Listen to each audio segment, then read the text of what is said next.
Bon, chers amis, chers compatriotes, nous vous remercions de votre présence. Comme prévu, il était question que M. Baïdi Haribo, député de la République de Guinée, mais aussi député de l'UFR à l'Assemblée nationale, à ce titre, ici, il a 2 casquettes. Nous avons souhaité à ce qu'il rencontre le bureau fédéral, les représentants de la coordination de l'UFR Europe et quelques responsables de section. Le temps étant limité, il doit partir en Guinée. Il fallait quand même que cette fois-ci qu'on se rencontre. Il y a quand même des visages qu'il ne connaissait pas. Et surtout, l'actualité de notre pays aidant, je pense qu'il fait partie des personnes les mieux indiquées pour qu'il réponde à nos questions, réponses que nous répercuterons au niveau de nos compatriotes et aussi surtout les militants de l'UFR. Étant limité en temps, comme vous le savez, notre député a eu des difficultés à cause des grèves et autres. Nous sommes limités en temps. Je vais procéder à une rapide présentation. Puis, M. le maire va faire son allocution de bienvenue. La coordination aussi dira ce qu'il a dit, et puis on ira très vite. Bon, mais M. Boubacar Baldé, que vous connaissez très bien, UFR, membre fondateur de ce parti. On a M. Fodé Ouyarabi, membre de la coordination de l'UFR Europe, avec M. Baldé. Lansana Bangoura, secrétaire fédéral adjoint. M. Silla, qui est un militant très actif de l'UFR, son classement est à venir. On a M. Kéoulé Kamara, sur lesquels nous allons asseoir notre nouvelle section. Mon frère, vous pouvez présenter, c'est un nouveau visage. Voilà, Samuel Gérard Favre, j'espère qu'il est rattrapé par le virus de l'UFR, cette fois-ci pas comme Ebola, bon virus.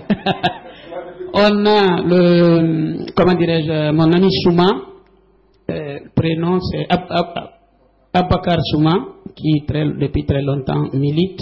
La porte de la section est aussi ouverte, on va voir ça après. Nous avons Alia, qui est nouveau militant, M. Yula aussi, qui est nouveau militant. Nous avons mademoiselle Sinayoko, qui est une militante active depuis Conakry. Le président nous avait recommandé, elle nous a cherché, elle nous a trouvé. Voilà, les activités reprennent. Madame Yansane, qui est aussi tout le temps avec nous, c'est une militante battante. Madame Fofana, ça je n'ai pas besoin de dire, elle toute seule, elle vaut 10 personnes. Voilà. Alors nous avons M. Jean-Jacques Laotea Tessamoy. Voilà, Tessamoy. Hein? Bon, voilà. Donc, membre de la coordination. Excellence, Monsieur le maire, grâce à qui on est là. Alors, je ne vais pas tarder. Et vous aussi, monsieur. Bon, Monsieur Makanera Ibrahima Souri, secrétaire fédéral de l'UFR France. Maintenant, je vais passer la parole à M. Baldé. Si la coordination a quelque chose à dire. Non, oui, juste pour saluer l'arrivée de M. Baïdi Haribo, accompagné de M. Konaté. Il va nous dire les raisons, parce que on se connaît bien avec M. Konaté aussi. Et puis, remercier ceux qui ont pu faire un déplacement, parce que c'est pratiquement hier que les gens ont été informés, pour qu'on puisse se voir avant le départ du frère Baïdi Haribo vers la Guinée. Donc je ne vais pas m'étendre longtemps, uniquement pour remercier ceux qui sont venus. Donc je vais passer la parole à monsieur le maire. C'est surtout vous accueillir ici à Paris et accueillir notre honorable député Baïdi Haribo, toute la section UFR France et Europe, et souhaiter un bon débat fructueux. Merci.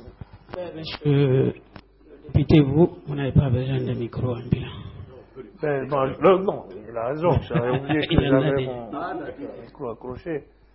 D'abord, franchement, je m'excuse de ce retard parce que j'ai cru faire vite en prenant un taxi, mais je me suis aperçu que la situation était encore plus grave parce que toute la République, place de la République, jusqu'à aux confins de, comment on appelle ça, de la gare de Lyon, il y a des manifestations, tout est barré. Donc j'ai été obligé même de descendre et prendre le métro pour que je puisse être au rendez-vous. Donc franchement, je m'excuse pour ce retard. J'aurais voulu qu'on puisse avoir l'indulgence de M. le maire pour nous accorder encore plus de temps, pour nous permettre vraiment de passer le long en large la situation politico-économique de notre pays et aussi vraiment vous permettre d'échanger avec vos élus, c'est-à-dire ceux en qui vous avez eu confiance et que vous avez accompagné à l'Assemblée nationale. Je me suis fait, j'ai fait venir avec moi mon frère Konaté Lancé, que vous connaissez, qui est du PDG-RDA, mais qui est ou qui sera bientôt l'un des actifs dans le mouvement qu'on va lancer ou qu'on a déjà lancé la semaine passée, c'est-à-dire le mouvement citoyen qui va donner, qui va porter le nom de Tout sauf Alpha. Et Honorable Lancé a fait, pardon, Monsieur Lancé, pour le moment, a fait l'amabilité vraiment d'adhérer aux objectifs et c'est-à-dire aux visions de ce mouvement, et depuis maintenant on est permanemment en contact, et c'est pour cela aujourd'hui je me suis fait le devoir de l'inviter afin d'assister à cette réunion, et par la suite lui et moi on aura d'autres discussions, n'est-ce pas, qui vont continuer plus tard. Donc voilà, si vous le voyez ici, c'est à ce titre, et moi je suis à votre disposition pour ne pas vraiment abuser de votre temps parce que vous avez beaucoup attendu. Surtout que je ne devrais pas faire attendre Monsieur le maire. Merci. Monsieur Valdé, je pense que vous allez, si vous le souhaitez, vous pouvez faire la modération. Voilà, les gens qui souhaiteront poser des questions. C'est comme vous voulez.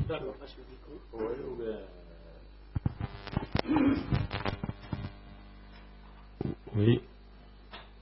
Alors, M. Baïdi Aribo a voulu directement qu'on passe aux questions-réponses. Non. Je voudrais peut-être plutôt qu'il nous donne, même si c'est en 10-15 minutes, sa vision sur la situation actuelle de la Guinée, la situation et les perspectives éventuelles. Ça nous permettrait peut-être de mieux cadrer la discussion amicale que nous avons à faire ici. Bon. Je crois qu'il n'y a pas besoin de trop parler de la situation actuelle du pays, dans la mesure où vous êtes très informé de ce qui se passe.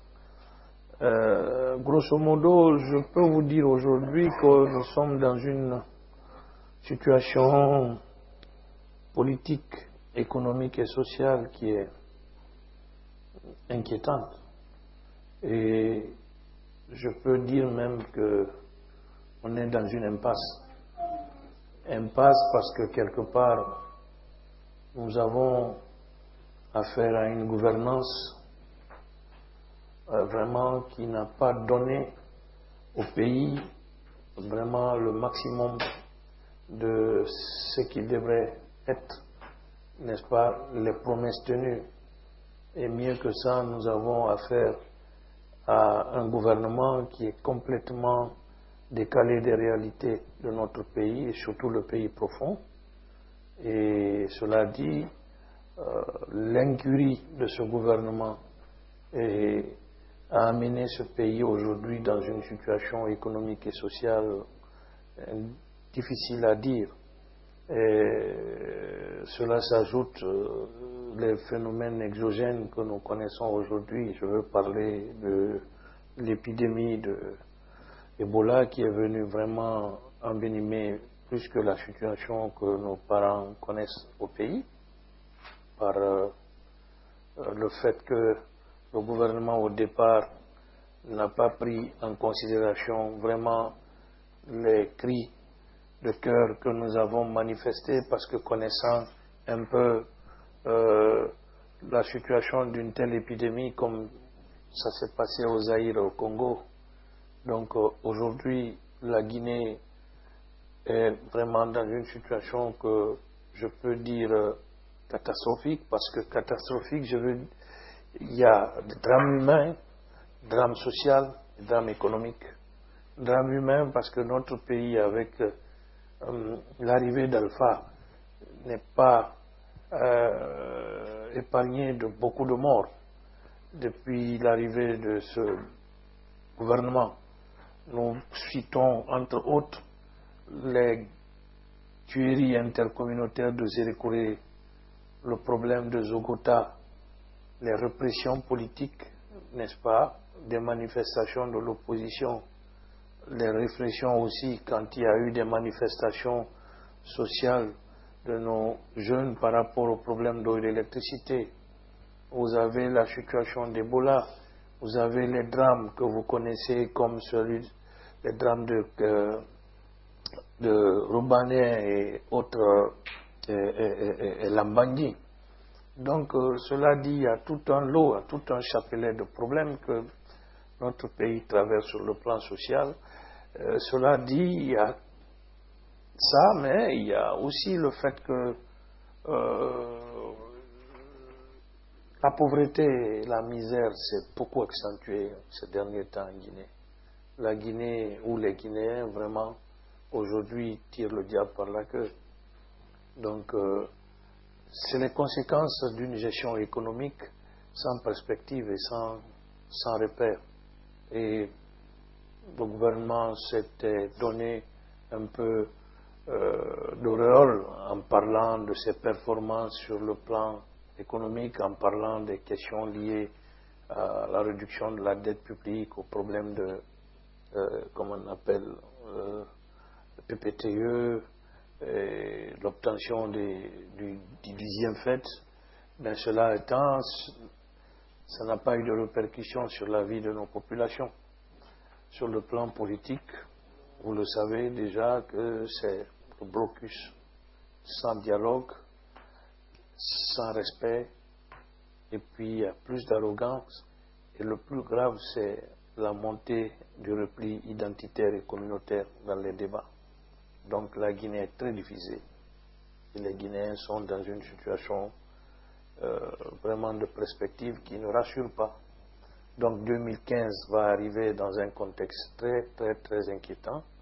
C'est pour cela que j'ai toujours demandé à nos compatriotes vraiment de resserrer les rangs et de faire en sorte que le problème, c'est ce gouvernement. Et le problème de ce gouvernement, c'est le leadership. Et ce leadership, c'est le président de la République qui n'arrive pas vraiment à prouver, n'est-ce pas, qu'il est aujourd'hui à même de mener ce pays là où les Guinéens, ou peut-être ce pourquoi les Guinéens l'ont élu.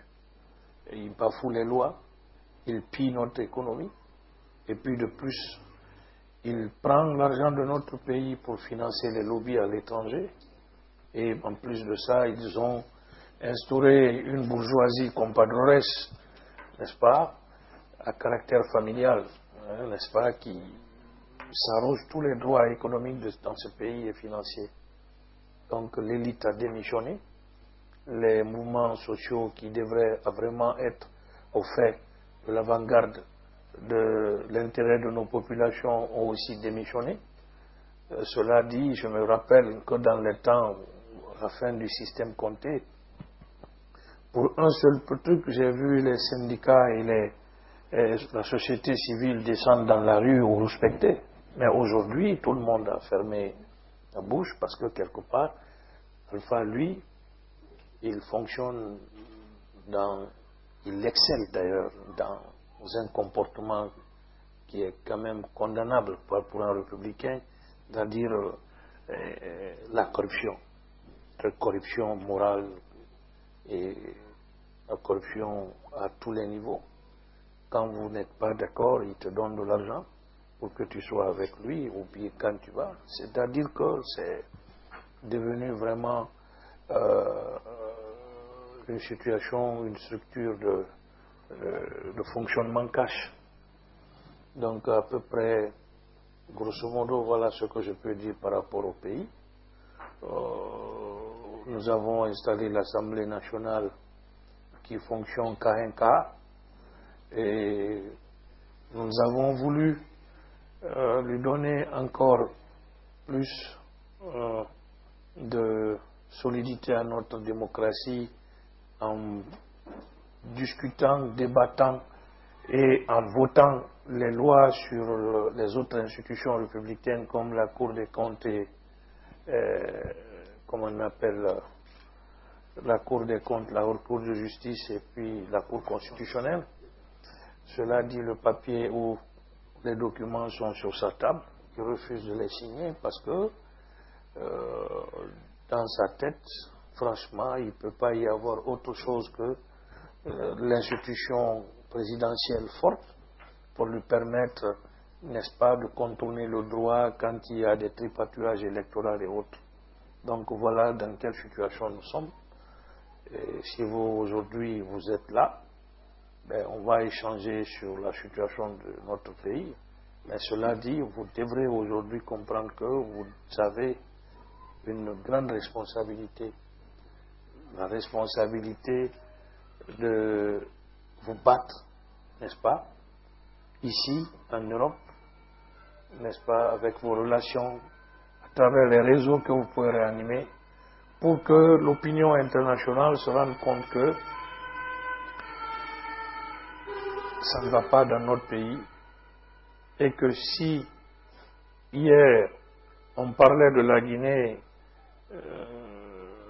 dans la presse internationale en décrédibilisant les gouvernants passés, aujourd'hui cette opinion internationale s'est tue parce que quelque part les lobbies et les réseaux d'Alpha vraiment tiennent les choses.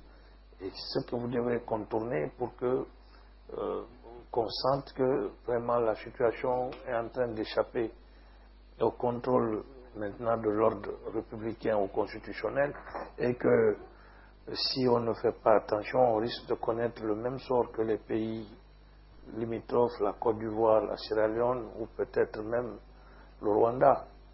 Donc je ne le dis pas parce que quelque part c'est mon souhait, mais c'est une hantise que j'exprime. Merci, M. Baïdi Aribo. M. Baldé.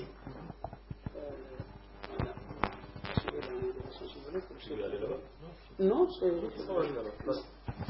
alors, pour ceux qui souhaitent poser des questions vraiment, malheureusement on est pris par le temps, on aurait pu poser des questions ou commenter l'actualité, mais malheureusement on ne peut pas. Ceux qui veulent poser des questions, ils peuvent le faire.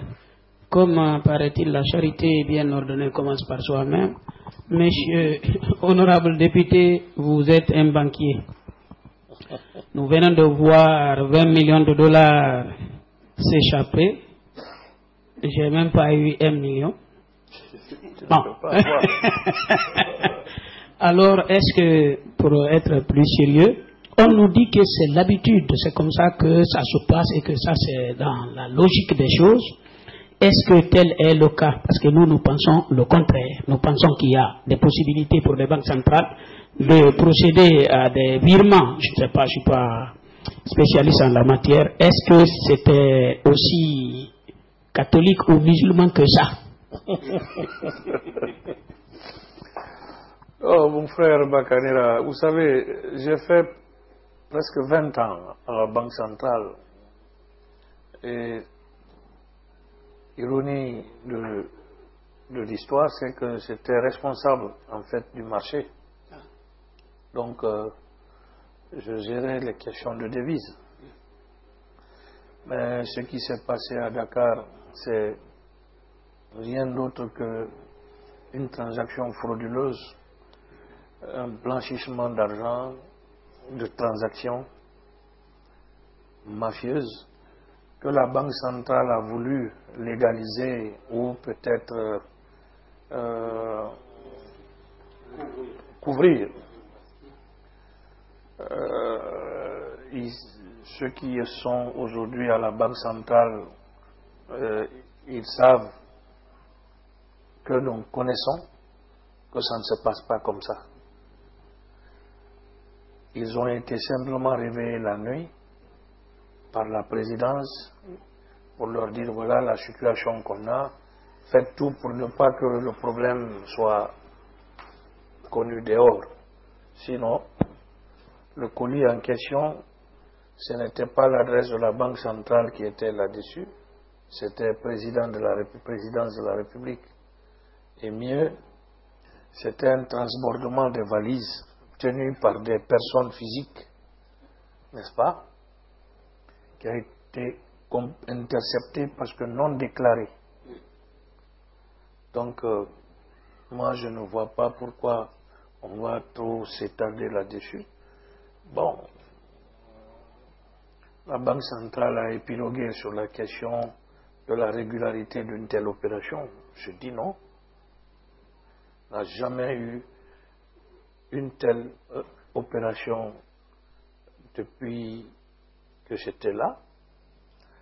Ce que je sais, il y a deux manières de manipuler les cash dans les transactions entre les banques centrales et les banques correspondant à l'étranger. Pour le moment, je ne vais pas toucher la réglementation en la matière. Je veux parler de la pratique.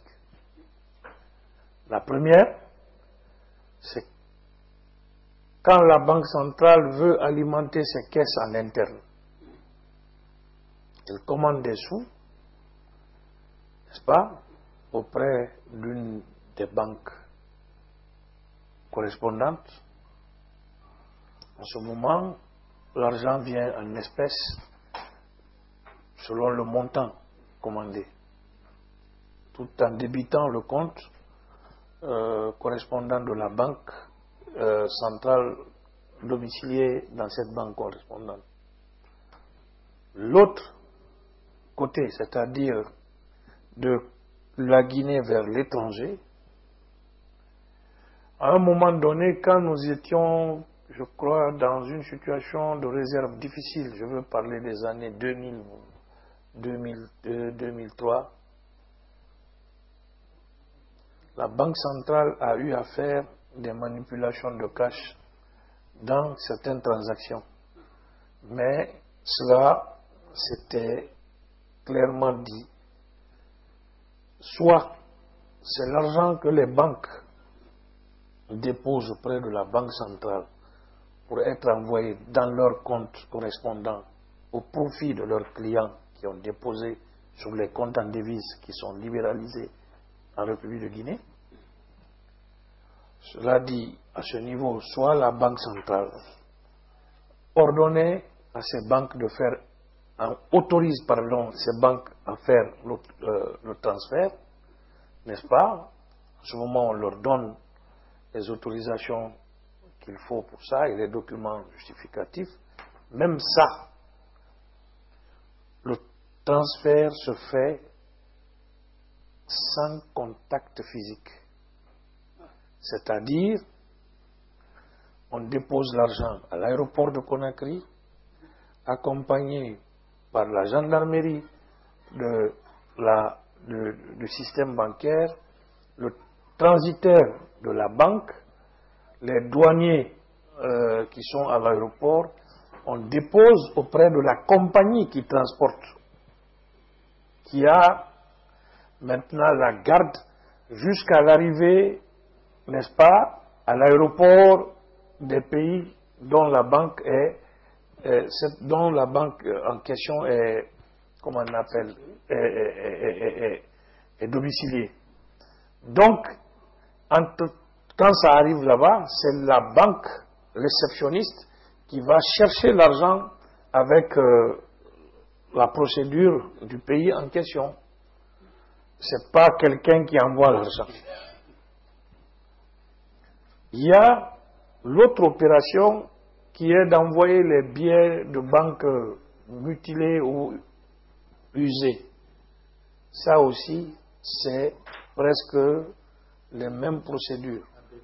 En devise, oui. C'est-à-dire, soit on l'envoie à la Banque de France, ou si c'est les dollars, on envoie à la Federal Reserve Bank, parce que si c'est les dollars mutilés, c'est les États-Unis qui sont, comment dirais-je, concernés. Si c'est l'euro, c'est la Banque de France avec laquelle on a des accords. Jamais, dans les pareilles circonstances, nous avons remis de l'argent à quelqu'un qui monte dans un avion avec des valises, qui descend dans un aéroport et qui prend ses valises pour passer, comme on appelle, la police des frontières et la douane, pour réembarquer dans un autre avion qui part vers Dubaï. Surtout que l'argent qui est destiné à venir en Europe se retrouve vers la direction d'un autre côté qui va ailleurs. Vous comprenez? Donc franchement, on n'aime pas. C'est-à-dire, c'est même honteux quand nos cadres... C'est pourquoi je vous parlais de la démission de l'élite, en fait. L'élite est responsable aujourd'hui de la situation. C'est pour ça que j'ai dit, franchement, qu'ils arrêtent, n'est-ce pas, d'endormir ce pays. Parce que en prenant cette responsabilité aujourd'hui, n'est-ce pas, de se conférer la paternité d'une étoile opération, et ils se condamnent pour l'avenir. Donc, je ne vais pas trop m'épiloguer sur la question, mais la réglementation quand même est claire là-dessus. Tu ne sortes pas de la Guinée pas plus de 10 000. Vous comprenez? Ou sa contre-valeur. Quel que soit le montant que tu as, tu le fais par transaction bancaire, au-delà de 10 000. C'est ce que la réglementation dit. Donc, en français facile, pour que je ne voulais pas rentrer dans les techniques bancaires, pour que chacun de vous comprenne, c'est une opération frauduleuse qui a cours légal en Guinée depuis l'arrivée d'Alpha Condé. Heureusement, c'est parce qu'il y a eu Ebola et que Emirat s'est arrêté à Dakar. C'est pour cela que nous nous sommes rendus compte de la situation là. Sinon, les douaniers qui avaient découvert les premiers trucs comme ça là ont été enlevés. C'est ça la vérité. Et aujourd'hui, c'est clair et net.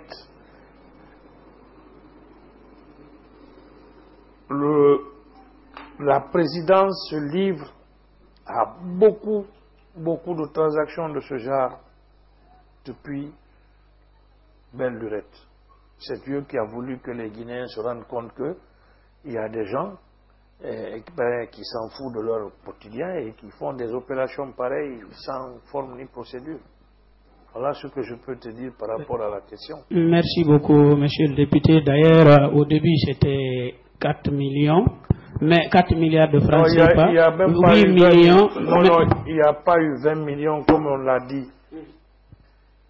Il y avait 4 millions d'euros, 80 000, 4 millions de dollars, 80 000.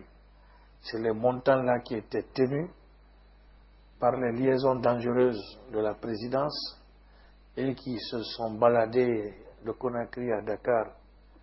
Et on nous a parlé d'une société, je ne sais même pas d'où ça sort, avec des documents qu'ils ont falsifiés et ils ont mis devant la presse. Donc, Kopi m'a fait même rire, puisque pour une telle transaction, la Banque centrale, la loi dit, en toute chose, la Banque centrale est engagée par le gouverneur de la banque. Mais on a fait signer un papier par un conseiller pour dire que le contrat là est légal, alors que, puis en plus, un pourcentage qu'on applique 1% sur chaque transaction, c'est énorme pour le contribuable guinéen. Donc, il y a M. Fodéou Diarabi de la coordination qui voulait poser une question. Bonjour monsieur. Ouais, bonjour. Moi je voudrais revenir sur deux aspects qui je pense que c'est très très important. La première, on nous parle depuis pas mal de temps qu'il fallait que l'opposition se réunisse, présenter un seul candidat face à Alpha Condé, connaissant la Guinée et la situation et toutes les élections qui se sont déroulées pendant sa présidence. On connaît les résultats. Donc il fallait qu'il faut un seul candidat face à lui. Moi, j'aimerais savoir quelle est la faisabilité des inconvénients et les avantages que l'opposition pouvait en avoir. Comme vous êtes sur place là-bas, vous êtes bien placé pour nous dire comment est-ce qu'on pouvait arriver à présenter en Guinée un seul candidat face à Alpha Condé. Connaissant la Guinée, comment les partis se sont constitués, presque tous les partis, presque tous sont des partis à base, et voilà, je ne reviens pas sur ça, tout le monde comprendra. Et comment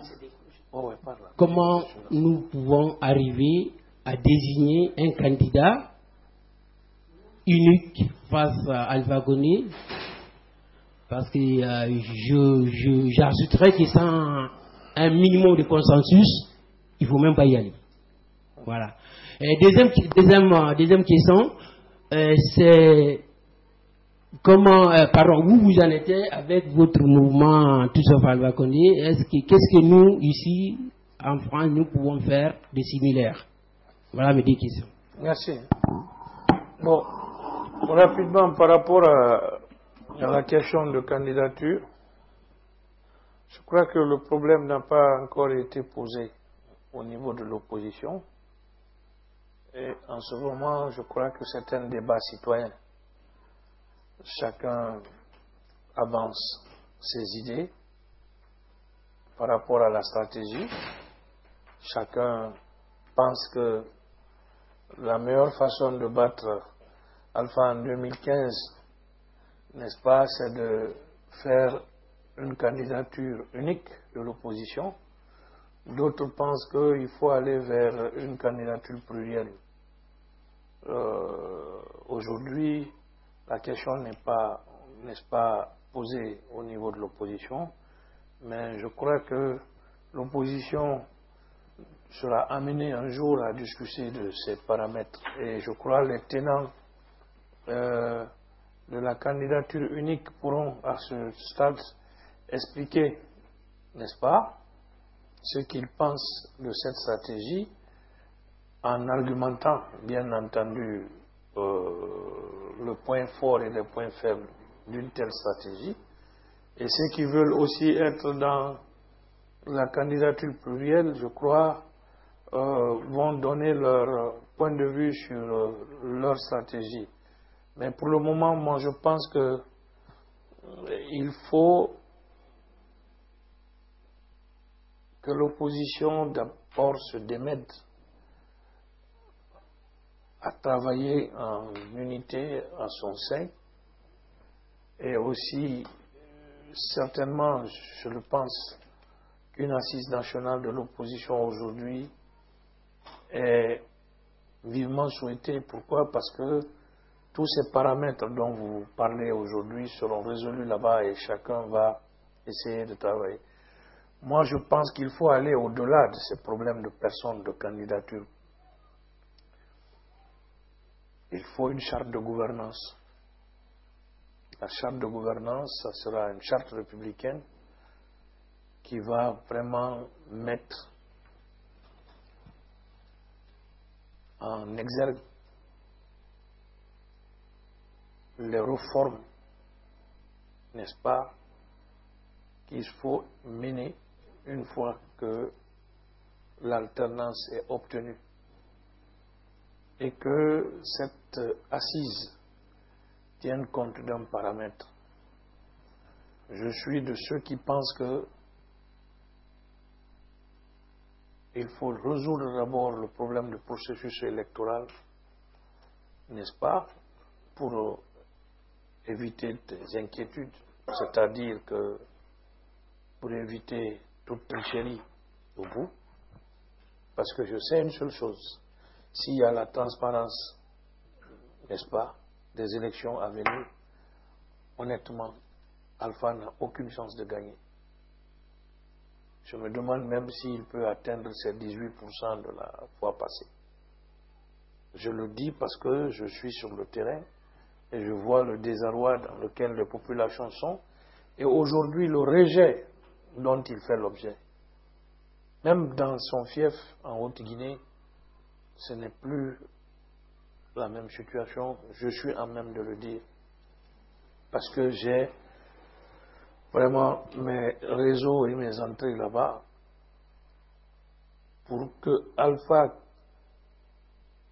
ne trouve pas un moyen de tripatuer les élections pour encore rester en 2015.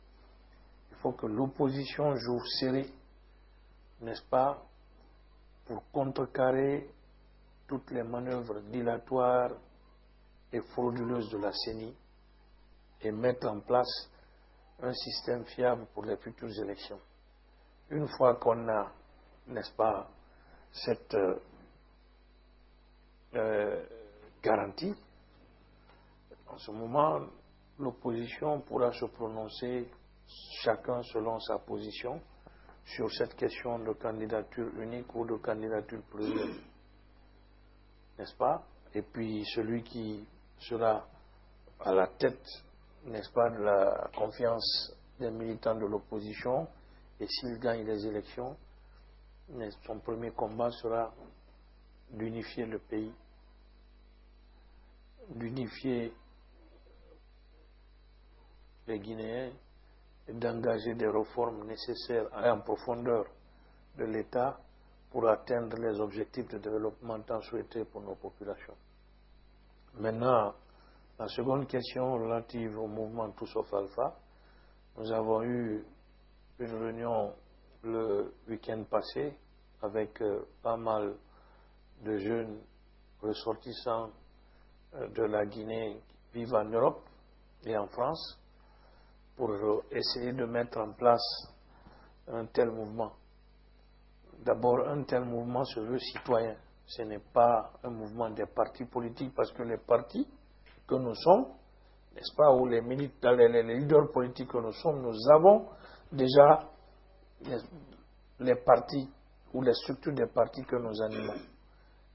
Maintenant, ce qu'il faut, c'est que les citoyens eux-mêmes s'approprient de cette question d'alternance politique en 2015, en barrant la route à la réélection d'Alpha, en s'inscrivant dans de tels mouvements qui se veulent transversal au-dessus des mêlées politiques ou des positionnements politiques, au-dessus des problèmes de personnes, et qui va se battre à recentrer les objectifs en vue d'empêcher que Alpha soit élu. Maintenant,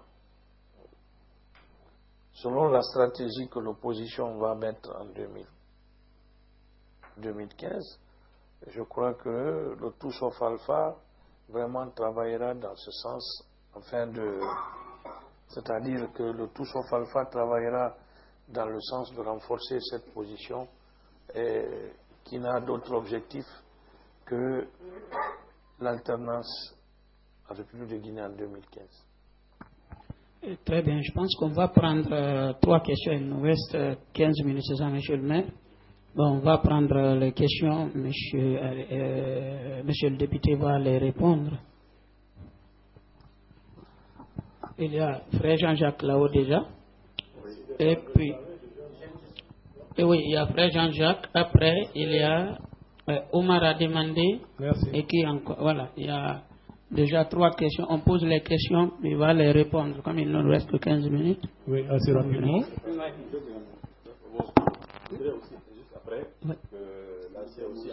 Oui, voilà, tout à fait. Quand Alpha venait au pouvoir, il a dit que la Guinée is back.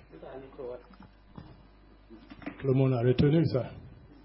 Donc, moi, la question, c'est de savoir qu'est-ce qu'il voulait dire par la Guinée is back. Nous avons connu cette Guinée dont il parle, parce que moi, je suis de la génération, j'ai fait le cours normal avec votre frère Toto Haribo. Paix à son âme. Paix à son âme. Et mes condoléances d'ailleurs. Merci. Et donc, nous avons vécu des choses. Quand j'entends dire la Guinée is back, moi, ça m'a fait sursauter. Parce que par rapport à tout ce que nous avons vécu. Mais à Guinée, je n'ai pas vu la réaction des Guinéens par rapport à ça. Et est-ce que vous, quand vous dites ici TSA, Tout sauf Alpha. Est-ce que vous tenez compte de ses propos et de sa méthode de gestion, puisque là, tout à l'heure, je vous ai entendu parler des différents crimes, des impairs commis par rapport à cette gestion. Mais ça ne date pas d'aujourd'hui, puisque hier, c'est ce qu'on a vécu. C'est ce qu'on a vécu hier, et on vit la même chose aujourd'hui. Donc, ça veut dire que ça veut dire qu'on n'avance pas, qu'on n'évolue pas. Et les Guinéens, apparemment, ils sont contents. Ils dansent, on les voit danser. Donc, il y a aussi là un cas de conscience. Et par rapport à ça, qu'est-ce que l'opposition fait pour amener nos brebis égarées dans le case? La dernière question. En 2015, on est en train de parler maintenant de... C'est imminent, 2015. C'est bientôt là, dans quelques 3-4 mois. C'est ce que dit Guinée. Fodéou a posé une question par rapport à tout ça. Il dit que vous avez dit TSA, tout sauf Alpha. Par rapport à ça, il vous a posé la question de savoir, nous ici, qu'est-ce qu'on va faire parallèlement. Bon, là-dessus, non, moi j'ai ma réponse déjà, je pose votre... Puisque nous en avons parlé, Sylvia vient de partir, on en a parlé, et moi-même j'étais déjà parti pour qu'on crée quelque chose par rapport à... tout sauf Alpha. Tout sauf Alpha. C'est un self-service. Et donc, j'avais pensé par exemple à la génération Sylvia Touré. Ça, c'était ma philosophie. J'ai pensé comme ça, on en a parlé. Mais ici, dans un pays de droit comme la France, on peut contourner ça pour pas que les gens pensent que c'est politique. Mais il faut intéresser les gens à ça parce que la génération Sylvia Touré, c'est une autre politique qu'il faut maintenant mener sur le terrain par rapport à ce qu'on vit ici. Voilà, je ne sais pas si par rapport à ça, il faut jumeler les deux mouvements ou ce qu'il faut faire parce qu'il serait souhaitable qu'on se voie sur tout ça pour faire un tour d'horizon. Voilà, merci. On va poser la question après. Une petite question.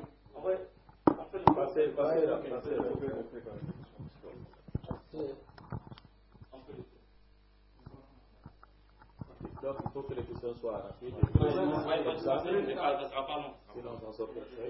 Bonsoir, honorable.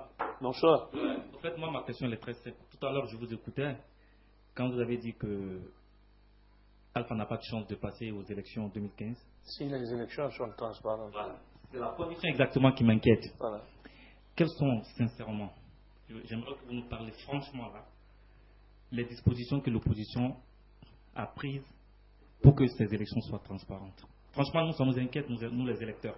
On ne va chaque année pas aller aux urnes et qu'à la fin, c'est pour nous dire qu'il y a trucage et tout. Ah, finalement, on est fatigué. Finalement, c'est fatigant.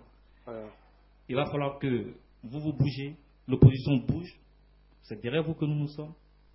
Et dites-nous franchement les dispositions que l'opposition a prises pour que ces élections soient transparentes. Merci. Bonsoir Rona. Je viens de suivre sur Internet Guinée News lors du dernier congrès de l'UFR au Palais du Peuple, au siège de l'UFR à Matam, que Alpha Condé a refusé catégoriquement l'UFR organise son congrès au Palais du Peuple. J'aimerais savoir pour quel motif on vous a refusé ça.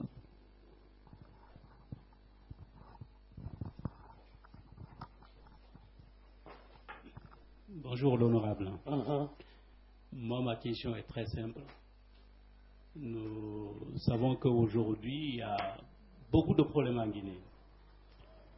Moi, ce qui m'inquiète beaucoup, on est déjà en 2015.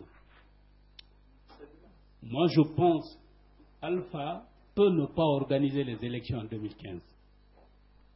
Qu'est-ce que vous avez prévu pour ça, s'il n'organise pas les élections? Vous voulez parler? Ok. Oui, il peut. Bon, Je crois que ma présence ici aujourd'hui, ça paraît un peu surprenant pour beaucoup de gens. Mais pour moi, ce n'est pas surprenant. Parce que la Guinée aujourd'hui est en danger. En danger. Et je prie le Seigneur, le bon Dieu, que Dieu nous aide pour sauver ce petit pays. Nous avons trop souffert dans ce pays. De la première jusqu'à la troisième. Ça, il faut le dire. Je suis du PDG. Certes, il y a eu des problèmes qu'il faut élucider après, qu'il faut en parler, qu'il faut discuter. Aujourd'hui, on ne peut pas gagner sans se donner la main. Dépasser la frontière des partis politiques. Nous sommes dans une maison ici aujourd'hui qui est dirigée par combien? Les écolos, les verts, les socialistes et les communistes. La gauche. S'ils ne se donnent pas la main, la droite pouvait gagner. Mais ils ont fait l'union. Et là, aujourd'hui, il faudra qu'il y ait une union sacrée de tous les Guinéens.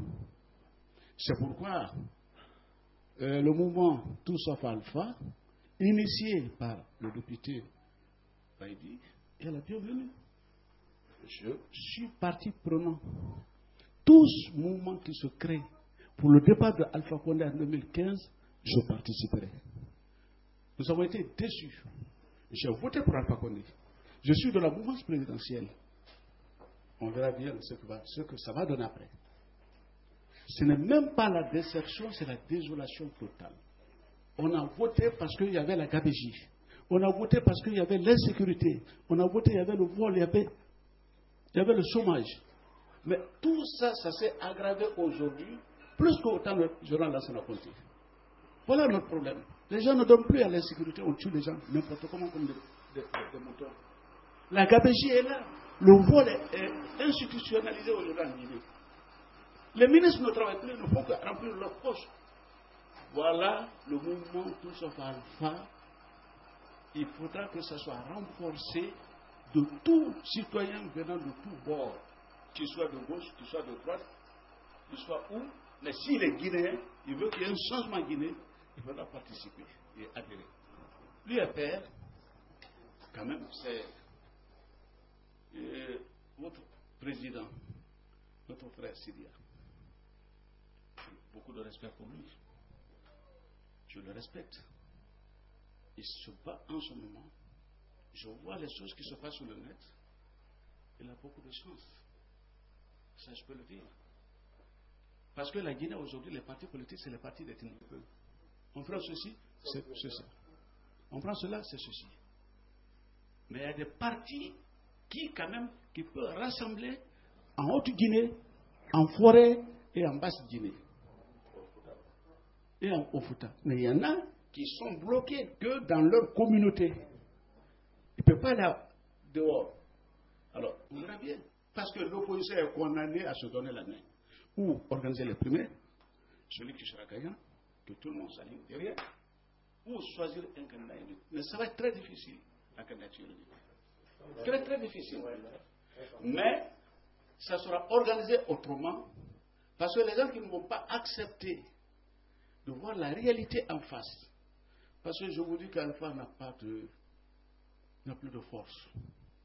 Il a déçu tous les gens avec qui il a gagné en 2010.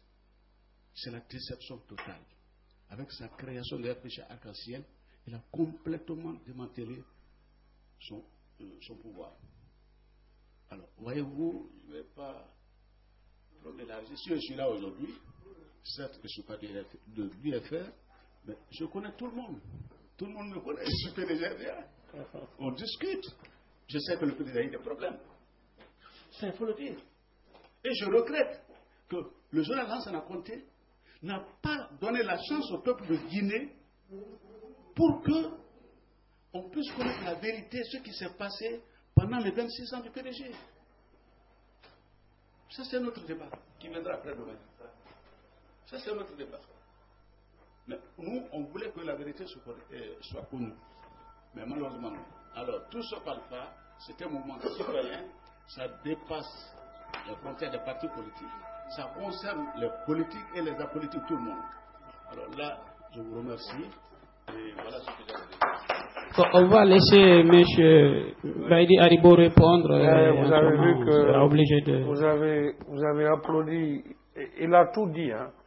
Toutes les questions qui restent là. Il a résumé un peu de mots.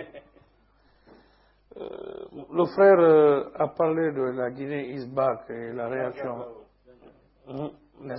Jean-Jacques Lagrao. C'est-à-dire la Guinée is back, c'est un mot, c'est vrai. Alpha aime les mots. Mais il ne travaille pas, il n'a pas cette vision. Il s'est dit qu'il est Mandela de la Guinée.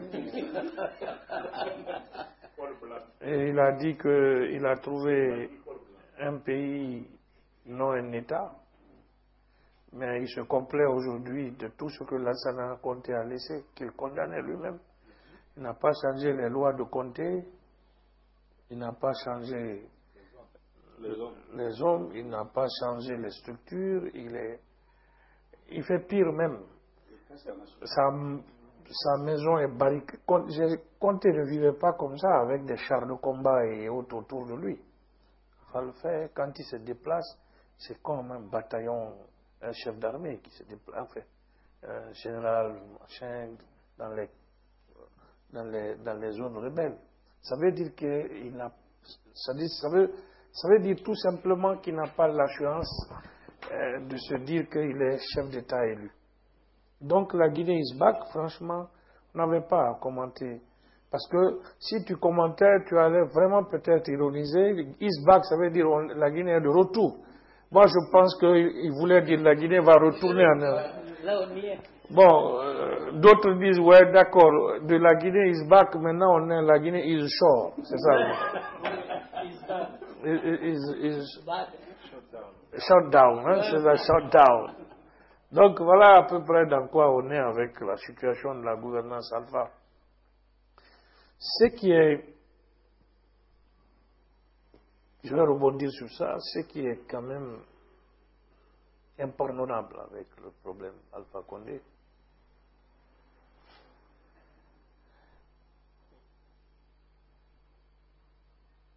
pendant la Première République, il a été condamné par contumace. Parce qu'il faisait partie de ceux, n'est-ce pas, qui ont... Non, pas des malfaiteurs. C'est-à-dire ceux qui se sont battus contre le régime de Sékou Touré. Il connaît ce qui s'est passé pendant cette période, de bon et de mauvais. On a eu Conté, un chef d'armée qui est rentré dans l'histoire par effraction, qui n'était pas préparé, mais par bon sens, a quand même fait ce qu'il devrait faire, en bon comme en mauvais. Alpha a été l'un des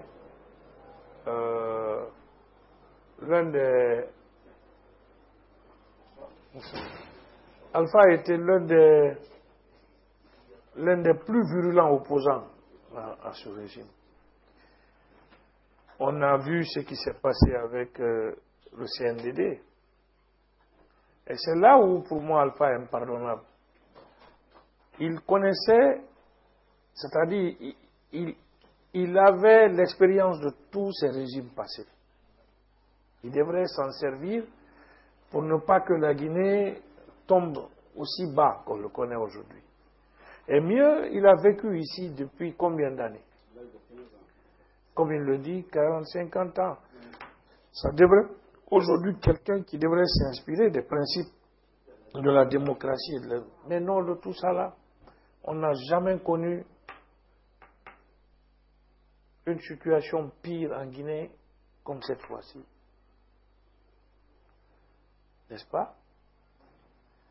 Par sa faute et par son manque de vision et de leadership.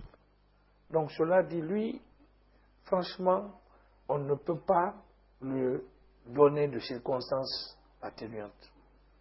On peut comprendre que Sékou Touré, syndicaliste de son État, sorti de la 6e année, comme on le dit, qui a fait son autodidactisme, n'est-ce pas, et qui est devenu chef. Donc il n'avait pas fait les grandes écoles. Lansana Conté la même chose, n'est-ce pas? Soldat qui a, enfant de troupe, qui a arpenté les couloirs de l'armée pour arriver là où il est. Mais lui, je dis docteur ou professeur, quoi? Professeur.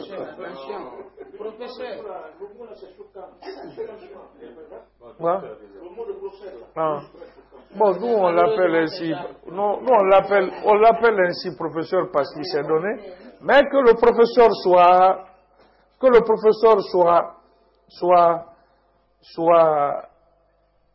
comment on appelle ça? Soit moins compétent que les soldats et autres, c'est quand même inquiétant, n'est-ce pas? Aujourd'hui, moi, souvent les gens aiment... Non, moi je dis, je parle sur la base du bilan. Vous l'avez demandé, qu'est-ce qui plaide? Je dis, c'est son bilan. Un gouvernement, c'est son bilan. En venant, qu'est-ce que tu as trouvé? N'est-ce pas? Qu'est-ce que tu as promis? N'est-ce pas? Et qu'est-ce que tu as fait?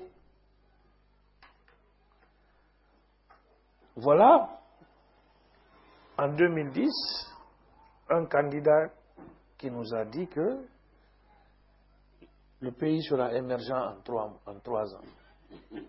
Que l'eau et l'électricité, en 6 mois, hein, que l'eau et l'électricité, le problème sera résolu en 6 mois. Que le problème de l'éducation, c'est-à-dire le problème des élèves, étudiants et autres là, la même chose. Qu'on ne va pas payer la césarienne et que les problèmes de denrées alimentaires, la Guinée sera un pays insuffisant, non, quoi? Autosuffisant. Bon, tous ces paramètres. C'est sur la base de ça que je le juge. Secteur par secteur. C'est l'échec patent. La santé, aujourd'hui, est complètement... L'éducation ne fait c'est-à-dire ne fait que dégringoler le niveau des gens. N'est-ce pas? La situation économique. Tu prends le pays avec des militaires que tu as traités de tous les noms. Au moins, à leur temps, la croissance caracolait autour de 1 ou 2%. Tu arrives, la croissance était à 3,2. Maintenant, tu arrives à 2015 où tu es à moins de 2, toi. Donc, ça veut dire que franchement, tu n'as pas d'argument. Souvent, on me dit, ouais, l'inflation est à 2 chiffres. Oui, mais ce n'est pas ce que les Guinéens mangent, l'inflation. Tu avais promis que le panier de la ménagère allait s'améliorer et que la situation des fonctionnaires allait... Non. Tu avais promis que tu allais relancer le secteur de l'énergie. Et tu nous as dit que tu as investi plus d'1 milliard dans ce secteur, et sans résultat à peine. Donc, moi, je parle que son bilan, c'est son bilan qui est globalement négatif. Globalement négatif. Pour ne pas dire négatif en tout point de vue. Donc, sur ça, n'est-ce pas, je n'ai pas vraiment m'attarder là-dessus. C'est ce qui fait que, honnêtement, aujourd'hui, les Guinéens sont déçus, n'est-ce pas, de sa gouvernance. Tout ce que aujourd'hui le gouvernement Alpha fait, ce sont les projets que l'ancien Conté a laissés. Les financements étaient bouclés, connus, les sources de financement connues, les projets étaient finis, faisabilité, les études terminées. On a seulement bloqué la Guinée parce qu'on a connu les yo-yo institutionnels, ce qui fait qu'après l'arrivée d'Alpha, on a essayé de relancer. Et lui, il a bénéficié d'ailleurs, par rapport aux autres, de plus d'appui avec de la communauté internationale. Hein? Il quitte un pays où il se dit être ami de tous les politiciens de ce pays ou à travers le monde. Mais ces gens-là viennent se promener Dakar, Abidjan, mais personne ne vient en Guinée. Depuis que j'ai vu l'arrivée d'Alpha Condé en Guinée, c'est maintenant que je vois la dame de l'agence de développement française là, qui a rendu visite. Si ce n'est pas les hommes d'affaires, ce sont ces liaisons dangereuses, Kouchner et consorts. À part ça, rien. Maintenant, lui, ses voyages aussi, c'est dans les entreprises et en train de travailler avec les chefs d'entreprise. C'est-à-dire que la qualité même de l'institution présidentielle a diminué. La dernière fois, on voit Kouchner assis à côté, je me disais que Sékou Touré allait se retrouver dans sa tombe. Parce que quelqu'un qui dit que là où Sékou a pris, a laissé, c'est là où il prend. Mais si Sékou en tant que toi, président de son pays, et tu as mis un ministre, un ancien ministre français des Affaires étrangères, n'est-ce pas, à côté de toi, mais je me dis, mais il n'aime que compter. Donc, c'est un système de copinage autour des intérêts mafieux qui ne dit pas son nom. Donc, l'autre côté, pour aller vite, l'affaire du palais, c'est que Alpha Etou, il est PDG de Massidi Production, il est patron de Mass Production, c'est-à-dire il gère même les problèmes de palais. C'est lui qui a dit, par haine contre Sidia et l'UFR, au gouverneur d'aller bloquer le palais. C'est tout, il n'y a pas autre. Non. Il n'y avait pas d'autre raison. Ils ont fermé le palais, ils ont amené la clé au palais, chez lui là-bas. Ils ne voulaient pas. Donc on s'est dit que aujourd'hui, il est le directeur du palais et directeur de l'agence guinéenne des spectacles. Et puis après, ils ont voulu nous dire que non, c'est parce qu'il y avait un problème technique, alors qu'il y avait un spectacle la veille qui a fini à 2 heures du matin. N'est-ce pas? Donc, tout ça là, c'est une manière de vous dire que nous sommes dans une gouvernance vraiment que la Guinée recule aujourd'hui. Maintenant, vous qui nous avez dit qu'est-ce qu'on a concrètement, nous avons essayé et nous essayons encore une fois de donner la chance au dialogue et à la paix. Mais notre patience a des limites. Si les conditions que nous souhaitons pour des élections libres et transparentes ne sont pas réunies, nous allons et nous serons obligés de reprendre la rue. Nous serons obligés de contester la légitimité même de la gouvernance Alpha Condé.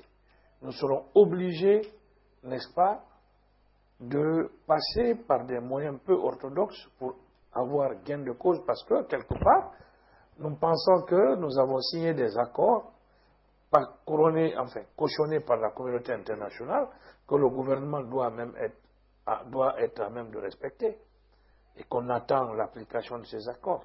Mais, en nous prenant pour des enfants qui lisent syllabelles à l'école, croyant que nous ne comprenons pas les jeux qui se trament derrière, ils se leurrent. Donc, nous attendons aujourd'hui, peut-être même après la pluie, n'est-ce pas? C'est parce qu'il y a eu cette affaire d'Ebola que l'opposition un peu a privilégié, encore une fois, l'intérêt des Guinéens et le malheur donc qui frappe les Guinéens pour mettre en veilleuse ces actions. Mais cela dit, nous allons aller tout droit vers nos objectifs si la CENI ne travaille pas dans le sens de rendre les élections futures transparentes. Et cela aussi, que je vous dis, l'opposition ne veut que ce que vaut ses militants et ses sympathisants. Il ne faut pas voir l'opposition en termes de Sidia, d'Alain, Kouyaté et consorts. Non. Vous devrez être aussi actif. Vous êtes en France. Aujourd'hui, c'est ce pays-là, aujourd'hui, qui, quelque part, quand il y a des problèmes en Guinée, qui répondra au nom de la communauté internationale. Et je pense que la France a son mot à dire. Vous connaissez beaucoup d'élus, vous connaissez pas mal de responsables politiques, mais allez-y vers eux, n'est-ce pas? Essayez de dénoncer la mauvaise gouvernance politique dans notre pays. Essayez aujourd'hui de lever les tabous qui bloquent, n'est-ce pas, le problème de faire connaître les réalités de la Guinée aujourd'hui sur le terrain. Battez-vous par rapport à ça. Vous le faites non seulement pour aider vos partis, mais vous le faites aussi pour aider votre pays et votre population.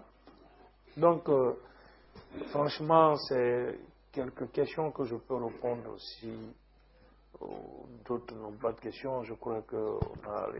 Les autres vont vraiment nous excuser. On devait finir. Si 2015 il n'y a pas d'élection, alors ce mot seulement pour qu'on... Il faut même pas penser à ça. Bon, c'est inimaginable. C'est pourquoi? Parce que si 2015 il n'y a pas d'élection, Alpha n'est plus président. Voilà, le mandat c'est 5 ans, pas plus. Vraiment, nous vous remercions beaucoup. Nous avons forcé la main à M. Baïdi Haribo pour qu'il vienne nous rencontrer. Il part, il va revenir. Je pense qu'en revenant, il se préparera parce qu'il y aura une grande rencontre. Cette fois-ci, pas seulement avec la fédération de l'UFR, mais tous les Guinéens, avec sa double casquette, un des représentants du peuple et de l'UFR, nous allons lui réserver beaucoup de questions. Alors, nous vous remercions beaucoup, chers frères. Oui. Oui. Vous êtes au courant l'acte qui s'est passé en Belgique et en Allemagne? Lesquels? Sur Alpha. Alpha avait parlé, il ne va pas faire entrer les Guinéens. Oui. Qu'est-ce que les opposants ils ont dit sur ça? Mais c'est-à-dire Le problème de migration. Le problème de migration, vous savez. Ça concerne les gouvernants. Voilà. Les opposants se posaient. Ils ne peuvent pas. Ils rencontrent quand même les autorités locales pour pouvoir leur en parler. Ça, il faut le dire. Oui.